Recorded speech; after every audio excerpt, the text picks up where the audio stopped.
За сайн байцгаана уу та бүхэнд энэ өдрийн мэндийг хүргэе. Энд хүрэлцэн ирсэн гişгэн сэтгүүлчдээ бас баярлалаа. За Монголын худалдаачтай холбоо төрийн бус байгууллагын дэргэд түүх зэрэглэгчдийн нэгдсэн холбоо төрийн бус байгууллага ингээд байгуулагдаад үйл ажиллагаа явуулж байна. За түүх зэрэглэгчдийн нэгдсэн холбоо төрийн бус байгууллага нийтийн тээврийн зогсоолдох шинжилсэн загварын түүх зэрэглэгчдийн эрх ашигыг хамгаалах холбоо төрийн бус байгууллага, түүх зэрэглэгчдийн бомон холбоо төрийн бус байгууллага, нийтийн тээврийн зогсоолдох түүх зэрэглэгчдийн үйлдвэрчний эрх эвлэлийн холбоо ингээд төрийн бус байгууллага маань нэгдэж нэгдсэн холбоо байгуулагдаад ингээд үйл ажиллагаа явуулж байна. За ингээд одоо яг өнөөдрийн нөхцөл байдал түүх зашлагтай холбоотой хүний эрх зөрчих, хууль зөрчсөн асуудлаар ингээд иргэдийн шударга шүүх төрийн бус байгууллагын дэргүү Хадаад Ровхтой Батялт мэдээлэл хийнэ. Тэгвэл за микрофонод ингэж шүү. За сэтгүүлчдийн энэ өдрийн амглан гэлтгий. За тэгээ Монгол улс хуультай улс. Тэгээд хамгийн гол нь хуулиар бид нар хэр зэрэг сахин биелүүлж байна гэдэг асуудал байгаа. За иргэдийн шударга шүүх төрийн бус байгууллага бол иргэдийн эрхийг хамгаалах, иргэдээ хөгжүүлэх, нэгтгэх чиглэлээр үйл ажиллагаа явуулдаг. За энэ ажлын хүрээнд хийгдсэн одоо өнгөрсөн 8 жилийн хугацаанд хийгдсэн ажил бол Монголын худалдаачдын холбоог зохион байгуулж, за энэ 300 гаруй мянган худалдаачдын өмнө толгомдож байгаа асуудлуудыг бид нар шийдвэрлэхийн төлөө бол ингээд зохион байгуулалтын ажлууд хийгээ явж байгаа. За энэ олон худалдаа эрхлэгчдийн маань нэг төрөл бол энэ төргүү үйлчлэгийн зэг буюу түүц эрхлэгч байгаа байхгүй. 2015 оноос хойш л ерөнхийдөө ингээд түүцийг ачин, хураана гэл ингээд тасралтгүй одоо ийм тэмцэл, одоо ийм мөргөлдөөн яваад байгаа юм. Тэгээ 2022 онд бол нийслэлээс худалдаа үйлчлэгийн нийтлэг журам гэдэг ийм журам гаргасан. Энэ журам дээр бол төргүү үйлчлэгийн цэг гэдэг төрөл ангиллалын одоо ажил үйлчлэгээ байгаа байхгүй юу? Журамлагдсан. Харамсалтай нь 2022 оноос хойш дүүргүүд нийслэл маань нэгч одоо төргүү үйлчлэгийн цэгт одоо зөвшөөрөл олгоогүй. Энэ нь юу гэж юм ихлээр манай төрийн байгууллагууд өөрсдөө ажиллаа хийгээгүй гэсэн үг байхгүй юу? Одоо өнөөдөр манай хотын дарга маань зөвшөөрлгүй түүц, зөвшөөрлгүй үйл ажиллагаа явуулсан гэдэг үг хэлээд байгаа юм. Энэ бол ерөөсөө өөрсдөө зөвшөөрөл олох ёстой мөртлөө нэгч төргүү үйлчлэгийн цэгт ямар нэгэн стандарт тогтоож өгөөгүй, ямар нэгэн одоо бүртгэлийн ажлын уу зөвшөөрөл олох үйл ажиллагаа явуулаагүй гэж өнөөдөр ингээд өөрсдөө одоо зөвшөөрлгүйгээр явуулаад байгаа юм шиг ингэж яриад байгаа байхгүй. Энэ түүц гэдгийн түүхийг ярих юм бол одоо бараг одоо Монгол улс анх зах зээлийн нийгэм шилжсэн үетэй л холбоотойгоор одоо ингээд жижигхэн гудамж талбай дээр тавьсан жижигхэн модон түүцнээс эсвэл юм чинь смарт түүц, стандарт түүц юу гэдгийг те ингээд нэршлээ өөрчлөөд одоо сүүлийн үеийн өнөөдрийн түүц эрхлэгчдийн одоо бухимдаад байгаа шалтгаан бол түүцгүй болыг гэхгүй байхгүй нийслэлийн удирдлагууд маань. Дулаан авч зогсоол гэдэг нэртэйгээр ийм одоо богооч шиг юмнуудыг л одоо гудамжинд тавих гэдэг шүү дээ. Эхнээсээ тавиад эхэлсэн. Энэ бол одоо маш олон хүний эрхийг зөрчөөд байна л гэж үзэж байгаа. За бидэнд энэ түүц эрхлэгчдийн зүгээс гаргасан гомдлын дагуу иргэдийн шударга шүүх төрийн бус байгууллагын хүний эрхийг хамгаалах газраас бид нар ажиглалт одоо шалгалт, хяналт шалгалтын ажлуудыг зохион байгуулсан. Ингээд аваад үзэхлээр бол 6 дүүрэг дээр өнөөдөр 2025 оны 2 сарын 14-ний өдрийн А237 гэдэг захирамжийн дагуу одоо нийтийн зам талбай тавигдсан одоо барилга байгууламжийг чөлөөлөх юм захирамжийг л одоо өнөөдөр хэрэгжүүлэх гэдэг дүүргүүд ажиллаад багш байна. Гэхдээ зарим дүүргүүд маань бол тусдаа захирамж гаргачихсан тухайн нийслэлийн захирамжийг биелүүлэхийн тулд өөрсдөө бие даасан захирамж гаргачихсан ажиллаж байна. Зарим нь бол захирамж огт гаргаагүй байна.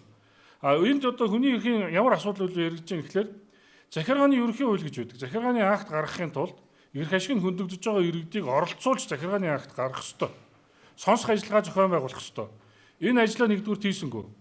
За хоёрдугаарт нь захиргааны акт гаргасныхаа дараа одоо нөгөө захиргааны акт эрх ашиг нь хөндөгдөж байгаа этгээдүүдэд тухайн актыг танилцуулаад гомдол гаргах эрхийг олгох ёстой. Боломжийг олгох ёстой. Өөрөөр хэлбэл одоо цаазаар авах одоо ял анхан шатны шүүхээс гарсан тохиолдолд дав заалдах шатны шүүхэд гомдол гаргахлаар анхан шатны шүүхийн биелэлтэнд төдөлгөлцдөг шүү дээ. Яг энэтэй адилхан өнөөдөр нийслэлийн засаг даргаж байдгүй одоо дүүргийн засаг даргаж байдгүй ямар нэгэн шийдвэр гаргасан бол тухайн шийдвэрийг яах нь шийдвэрт холбогдуулан гомдол гарах боломжийг олгоно гэдэг захиргааны ерөнхий хуулийн дээр заасан байж шээ. Мөн цаашлаад ингээд ярих юм бол Монгол Улсын үндсэн хуулийн дээр төрийн байгууллага албан тушаалтанд өргөл гомдол гаргах өөрийнх нь эрх ашиг хөндөгдсөн зөрчигдсөн гэж үзвэл шүүхэд хандах энэ эрх чинь Монгол Улсын иргэний үндсэн эрх байхгүй юу? Гэтэл ийм боломжийг олохгүйгээр 4 сарын одоо 2-3-наас эхлээд ингээд Баянгол дүүрэг, Хаан уул дүүрэг, Сүхбаатар дүүрэг, Баянзүрх дүүрэг ингээд дүүргүүд дээр түүц ачих үйл ажиллагааг явуултлаа л да.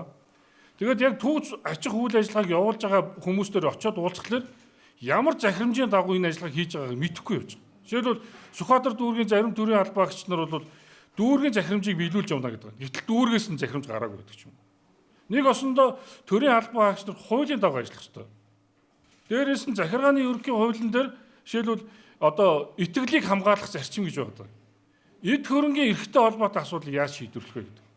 Одоо энэ түүх заччин гэдэг нэрийн дур тэр зөөврийн байгууламжийг чөлөөлөх тухай асуудлыг яриад байгаа болохоос тэр дотор байгаа тэр 5-6 сая төгрөгийн үнэтэй өмч хөрөнгийг аваачаад хог шиг хаяхыг тэр захирамжин дээр заагаагүй байхгүй. Энэ мэдчлэн энэ захирамж үйлдэхдээ ард одоо эрх ашиг нь хөндөгдөж байгаа иргэдэд одоо мэдээлэл хөрвүүлэх, мэдээлэл одоо оролцох боломжийг хангах, гомдол гаргах, эрхийг олгох гэдэг ингээд маш олон хүний эрхийг ноцтой зөрчиж ийм одоо танхаа балмад үйл ажиллагаа явуулаад байна. Би бол одоо энийг танхаар л гэж хэлнэ. Тэр одоо огт албадлах хэрэглэх эрхгүй одоо өөрсдөө танилцуулаагүй тийм залуучууд очиод ингэ төргөн үсгийн цэгүүдийг шууд эвдлээд байгаа байхгүй юу? Энд чинь бусдын өмч хөрөнгийг эвдэлд сүйтгэх чинь өөрөө эрүүгийн гэмт хэрэг шүү дээ. Дураараа аашлах чинь өөрөө гэмт хэрэг. Зүгээр л нэг каранта хүн очиод тэр түүчийг өргөд байгаа тийм тохиолдлууд бүртгэгдээд байгаа байхгүй юу? Тэгэхээр бид нар ийм дүгнэлт гаргасан энэ бол хүний эрхийн зөрчил учраас хүний эрхийн байгууллагууд ялангуяа бид нар хүний эрхийн үндэсний комиссд одоо эндээс гараад бид нар шаардлага хөрвүүлнэ.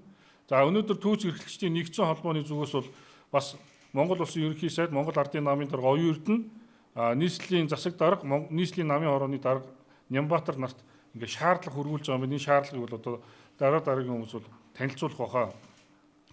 Түүч ачиж гин гэдэг энэ албадлагын хүрээнд цагдаагийн байгууллага одоо иргэдийн эрх чөлөөнд халдах. За цагдаагийн байгууллага одоо жишээлбэл хамгаалтанд авсан бүстэй хүн гэмтээчээд тэгээд цагдаагийн байгууллагт одоо хандсан иргэдэд жишээлбэл шүүх хэмжээний шинжээчийн дүгнэлт тогтоол үйлдэж өгөхгүй ш. Цагдаа хүн гэмтээчээд тэгээд шүүх хэмжээлт очиж бие үзүүлэх гэхэлэр шүүх шинжилгээний тогтоол үйлдэж өгөхгүй нэг чинь юу гэсэн үг юм бэ? Тэр одоо ингээд цаашдаа ингээд хүний эрхийг зөрчөөд хүчирхийлээд ингээд иймэрхүү байдлаар ажиллаад ах юм бол цаашдаа ер нь Монгол улсад үндсэн хууль хүний эрхийн одоо тэр бичиг баримтууд байх шаардлага байгаа мó. Тэгэхээр иргэдийн шудраг шүүх төрийн бас байгууллагын зүгээс бол энэ хүний эрхийг хамгаалах талаар бид нар энэ түүц эрхлэгчдийн эрхийг хамгаалахын төлөө ажилланаа. Өмнө нь ажиллаж байсан, цаашдаа ч ажиллана. Одоо ингээд зөвшөөрлгүй түүц эрхэлсэн баадаг, шээдгэлг нь яадаг гин одоо баг энэ түүц эрхэлж байгаа хүмүүнийг эрхэлж байгаа ажил хөдөлмөрөөр нь хог навшоор нь дууддаг гэж болохгүй шүү дээ. Төр засаг нь өөрөө. Хэвлэл мэдээллийн байгууллагууд хүний нэр төр алдар хүндийг гутаах зорилгоор үйл ажиллагаа явуулж болохгүй шүү дээ. Одоо та бүхэн ч гэсэн хохирогч, сэтгүүлч ч гэсэн сая ноорогчиг юм ингээд сайтыг асуудал үүсгэж юу болсон? Бас л сэтгүүлчд бол биеэ үнэлэгчд дандаа хэн нэгэнд үйлчил мэдээлэл бичдэг их мэтэрл ярьсан шүү дээ. МСС-ийн сэтгүүлчд, тэрний сэтгүүлчд. Тэгэхээр хүний эрхэлж байгаа ажил мэргэжлэр нь ингэж холбогдуулж одоо баримт нотлохоогүй ингэж одоо хомроглон гүтгдэг байж болох юм уу? Энэ түүц эрхэлж байгаа хүн чинь хүм үе юм уу? Энэ хүнд чинь тэр үндсэн хуулийн заасан 18 төрлийн эрх нь одоо идэх эрх нь хамаатай мó хамаагүй мó? Эсвэл түүц эрхлэгч ихлээрэл яаж одоо аяглаж айшилж болно гэж бодоод байгаа юм уу? Мэдээж нөгөө талаас түүц эрхлэгчдийн дунд бол асуудал байдаг. Бид нар энэ түүц эрхлэгчдэд зөвлөгөө өгөхдөө хэрэглэгчдийн эрхийг хамгаалсан хэрэглэгчдийн эрх ашигт нийцэн төргөн үйлчлэгээний цэгийн үйл ажиллагаа хэдүүлээ хэвшүүлэх гэдэг байдлаар бид нар бол ярьдаг. Гэхдээ энэ чи одоо түүц цаг үеийн өнгөрөөсөн гэдэг нэр томьёо хэн тэр цаг үеийг тогтоогод байгаа юм? Өнөөдөр төргөн үйлчлэгээний цаг ажиллаад ашиг орлоготой ажиллаад байгаа учраас зах зээлийнхаа хэрэгцээгээр энэ төргөн үйлчлэгээний цаг гэдэг юм чи байгаад байна шүү дээ.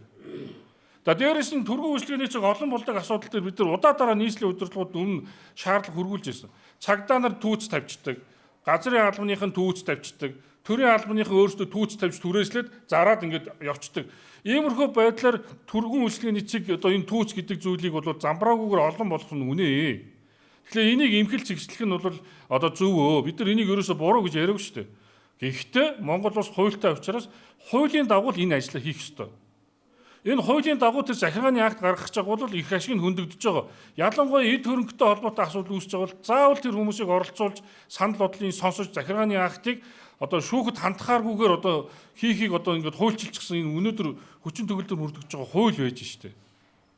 Тэгтэл одоо зарим удирдлагууд бол баг энэ түүц эрхлэгчд өөр ажлын байр өгөх ёстой юм шигээр яриад одоо би бол хотын даргараас бид нар цаашдаа асуулга асууна гэж байгаа. Ямар захуудад очиод лангуу авчихсан юм? Нийслэл лангуу авцсан өгөх гэсэн чинь авахгүй байх гэсэн шүү дээ. Тэгвэл эн чинь нийслэл ямар хөрөнгөөрөө тэр лангуунуудыг авахар тооцоолсон юм. Үнэхээр хэдэн одоо хүнд лангуу олгоно гэж тооцоолсон юм. Ямар ажлын байрнуудыг санал болгосон юм.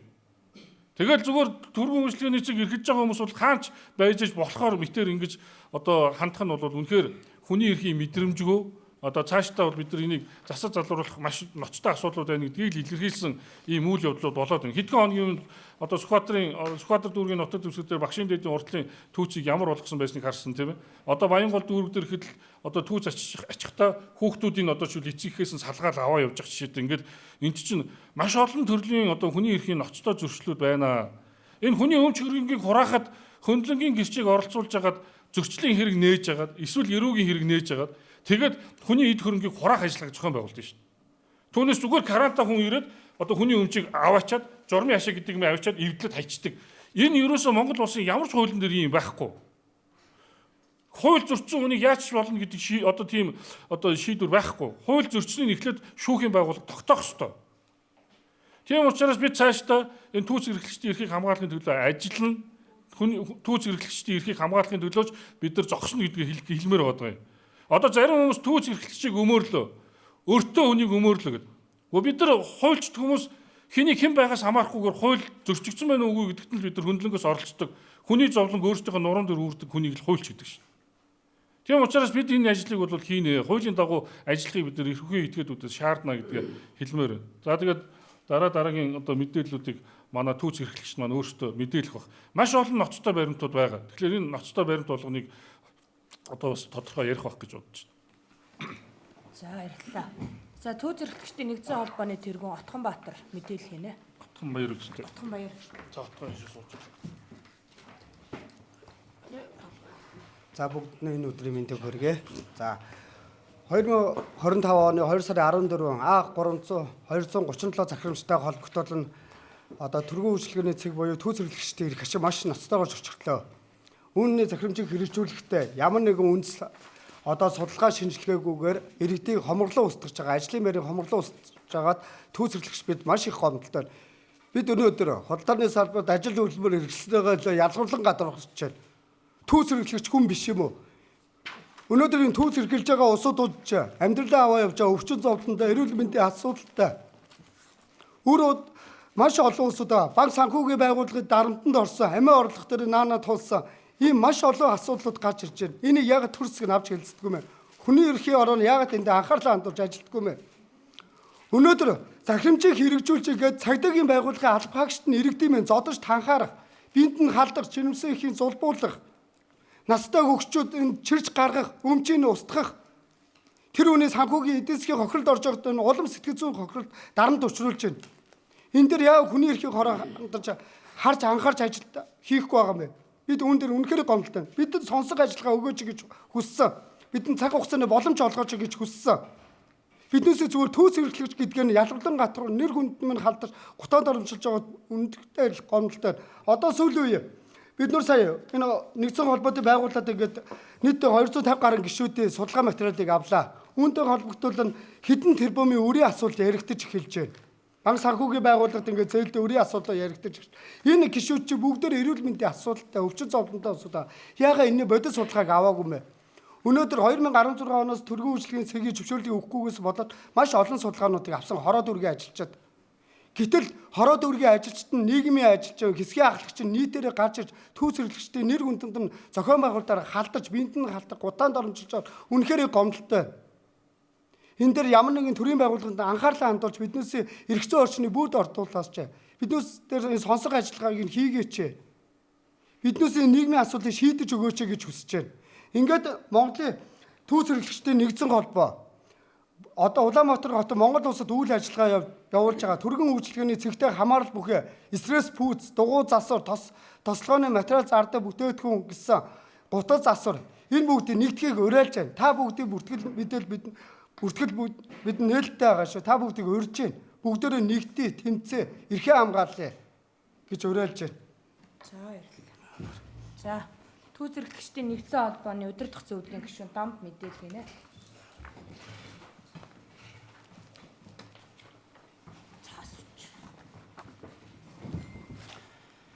За ерөнхийдөө бол тодорхой тайлбар мэдээллүүдийг бол өгчлөө. За түүц эрхлэгч бид нар Монгол Улсын ерөнхий сайд, Монгол Ардын намын дарга Оюун Эрдэнэ, нийслэлийн сэтэр бөгөөд Улаанбаатар хотын захирагч Монгол Ардын намын нийслэлийн хорооны дарга Нямбатар нарт одоо шаардлага хөрвүүлэхээр одоо нэгдэж нийлсэн байгаа. За тэгээд шаардлага хөрвүүлэх тухай 2025 оны 4 сарын 26 төвч хэрэгслийн нэгдсэн холбооноос шаардах нэ. 1. Төвч хэрэгсч буй иргэд хүнлэг бус харгас хэрцгий хандаж буй үндсэн хууль зөрчсөн балмад үйлдэлээ нэн дөрөв даслан зогсоохыг шаардж байна. 2. Монгол улс захиргааны ерөнхий хуулийг зөрчсөн үндсэн нийслэлийн засгийн 2025 оны 2 дугаар сарын 14-ний өдрийн А237 онд захирамж түүнийг хэрэгжүүлэхтэй холбогдуулан гаргасан дүүргийн засаг дарга нарын захирамжуудыг нэн даруй хүчингү болгох хуулийг чанд цахин биелүүлж ажиллахыг шаардж байна.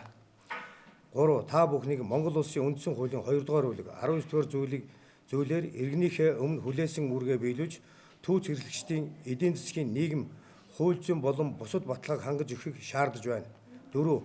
Бидний эрхэл зүйн хөдөлмөрөөр минь ялгарлан гадуурхаж нийгэмд нэр төр алдар хүндийг гутаах бүтэглэг доромжлол тарах явдлаа дасан зогсоохыг шаардж байна. Биднийг хүлээж авч үүссэн нөхцөл байдлыг хуулийн хүрээнд зохицуулах уулзалт зохион байгуулахыг шаардж байна. Бид энэхүү шаардлагынхаа хариуг 2025 оны 4 дугаар сарын 30-ны өдрийн дотор авах ба шаардлагыг хариу хөрвүүлээгүй тохиолдолд тэмцлийн дараагийн хэлбэр шилжих болохыг анхааруулъя. Ингээд шаардлага гаргасан төвч хэрэгслийн нэгдсэн холбоо гэсэн шаардлагыг одоо засгийн газрын болон оюун эрдэнэ Нямбатар нарт хөргүүлж байна. Энэ аюулын урлаараа дамжуулж. За, төвч зэрэгтгчдийн нэгдсэн холбооны өдөр дох зөвлөлийн гишүүн Уран Чимэг мэдээлэл хийнэ. Ингээд зөвшөөрөлтөй байсан талаар.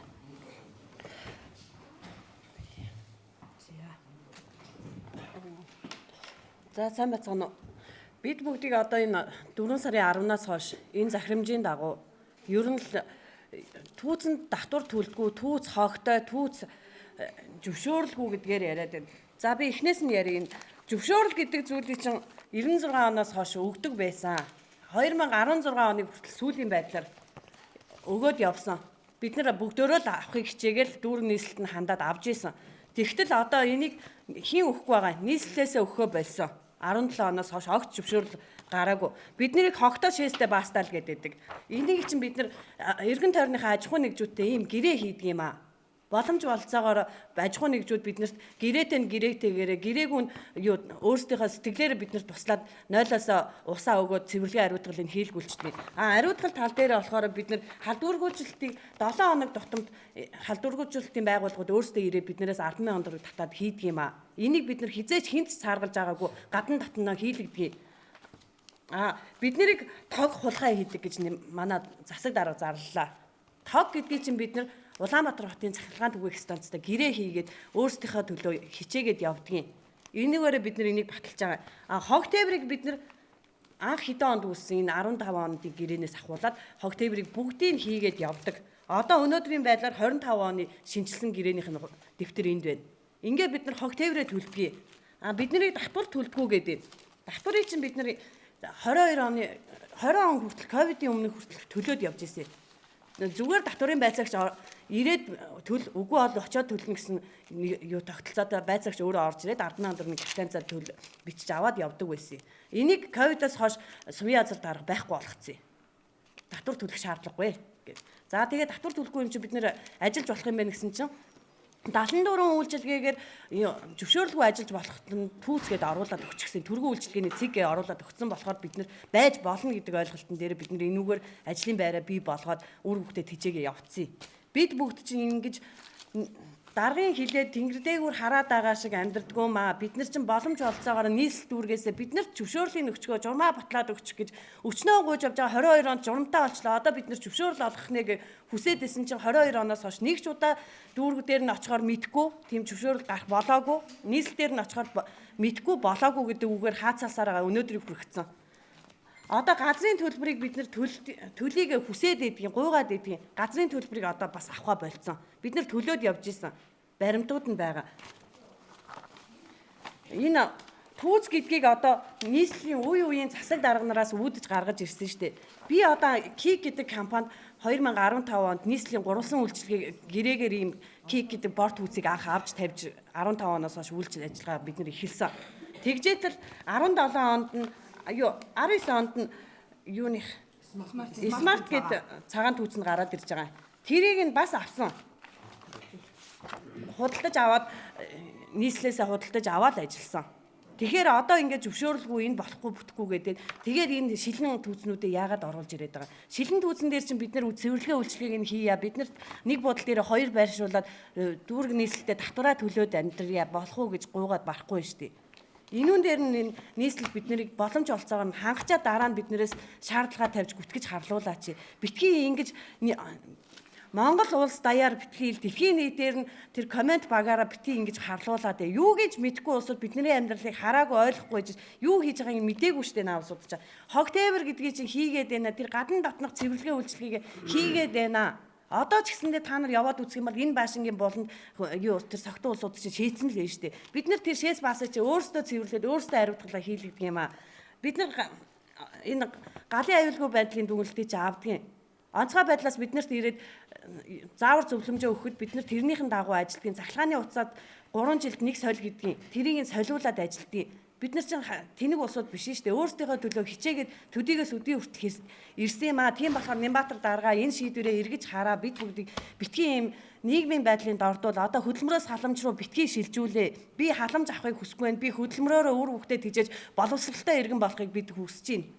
Ирээдүйн үрсээ бид нар бодсон ч гэсэндээ өндөр мэдлэгтэй тэр олон бизнесийн тэр зээл сургалтын зээл нь биднэрт олдохгүй. Бид нар зээл авахгүй хөдөлмөрөөрөө үр хөвгтөд боловсралтай иргэн болохыг хичээж яваамаа. Энийг л хэлэх гэж байна. За баярлалаа. За Түүз нэгдсэн холбооны өдөр дах зөвлөлийн гишүүн Одмоо зээлийн талаар мэдээлэл хийнэ. За сайн байна уу. Энэ өдрийн мэндийг хүргэе. За бид нар урьдчилсан байдлаар 200 гаруй түүс эрхлэгчид зүгээр судалгаа хийж үзье. Зээлийн мэдээлэл. 30 гаруй тэрбум байна. Банк ус, ламбар, өдрийн зээл. За тэгээ барааны өр. Одоо бүгд ачигтай авцсан шүү дээ. Бараа нь өртөө үлдсэн. Энэ хүмүүс чинь бэлэн мөнгөөр авдаггүй паданаас падааны оронд явдаг. За энэ өрийн асуудлыг яах вэ? Хотын дарга. Энэ өрөө хүмүүс яаж төлөх вэ? Өнөөдөр хэвийн төлөгдөд явж исэн зээлийг төр өнөөдөр таслаа зогсоочлоо штэ. Энэ өрийг хэн хариуцах вэ гэж асуумаар байна. За тэгээ одоо түүц хэрэглэгчдийн маань дунд энэ зээлийн асуудал бол амар хурцтаж эхэлсэн. Одоо өдрийн зээл болгодог хүмүүс өдрийн зээлээ нэхэж эхэлж байгаа. Зарим нь одоо яахаа мэдгүй энэ тийм цухтаага явж гин гэж байна. Тэгээ нэг яралтаа бидний тавьж байгаа энэ шаардлагуудыг бүгдийг авч хэлцэж бид нартай уулзах тохироо хийхгүй бол одоо энэ цаашаа хурцтан шүү хотын дарга. За тэгээ зээлийн асуудлаар болохоор бид нар худалдаа үйлдвэрлэлийн ажил танхимд албан ёсоор энэ зээлийг хэн хариуцах вэ гэдгээр шаардлага хургуулах болно. За та зогсох хэлж байгаа. Зээлээс.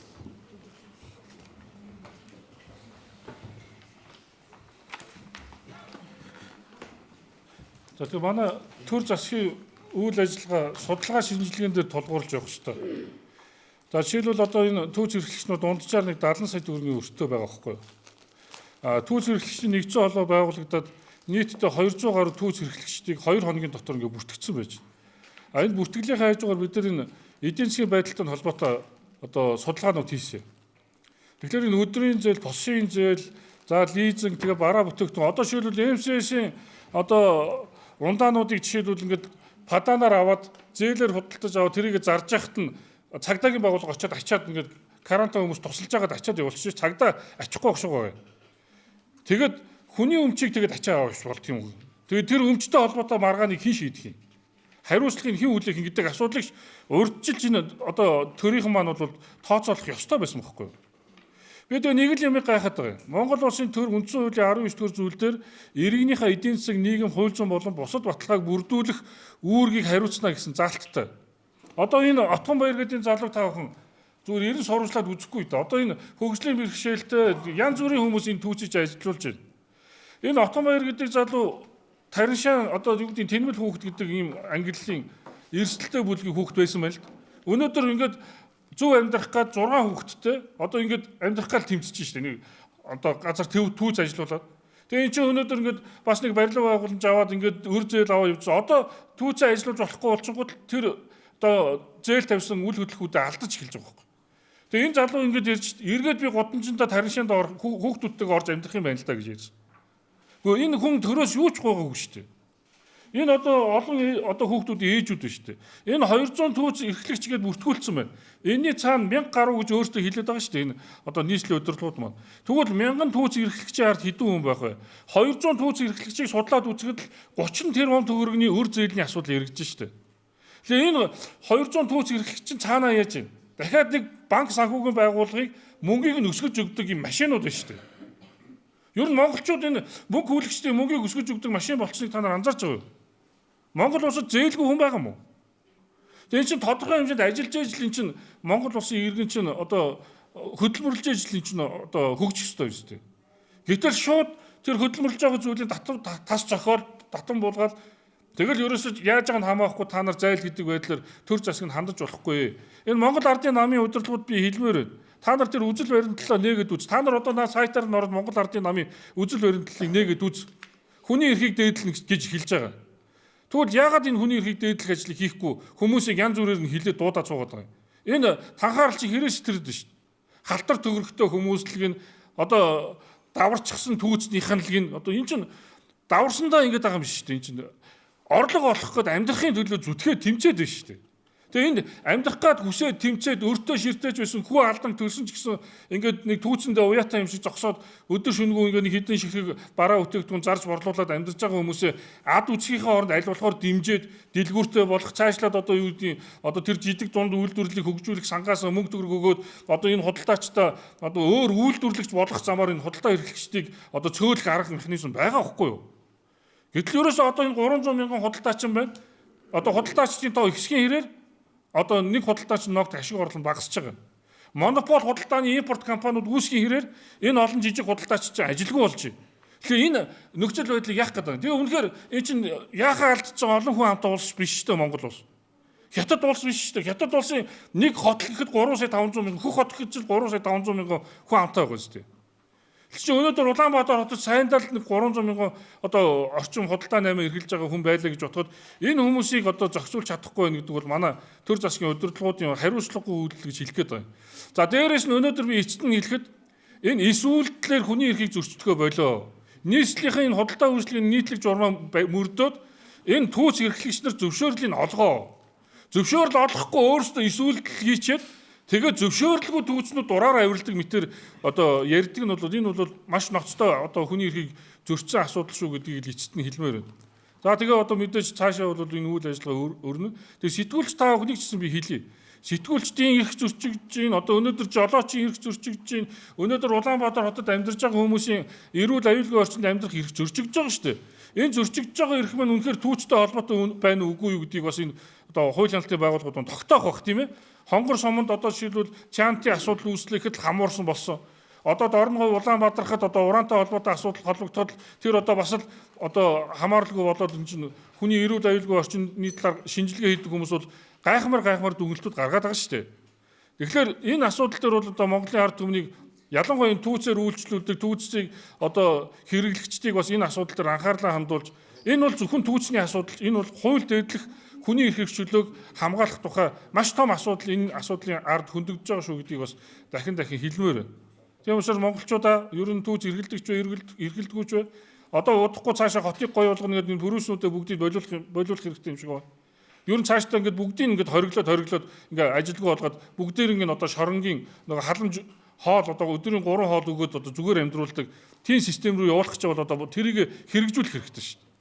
А тэгж чадахгүй юм бол энэ өнөөдөр энэ эдийн засгийн одоо энэ чөлөөт байдлыг бий болгож одоо аль болохоор амьдрах гад одоо бүх арга чарга хэрэгжилж байгаа хүмүүсийг аль болохоор дэмжих бодлогыг одоо манай энэ эрх баригч нар авч хэрэгжүүлэх шаардлагатай л гэж хэлмээр байна. Зүүнд түчээлэх зүүнний мэдээ сонь. Цаасан болон цахим хэлбэрээр уншигч танд хүрч байна. Иргэдээ өмөөч өвчин. Үндэсний өдөр тутмын сонин зүүнний мэдээ.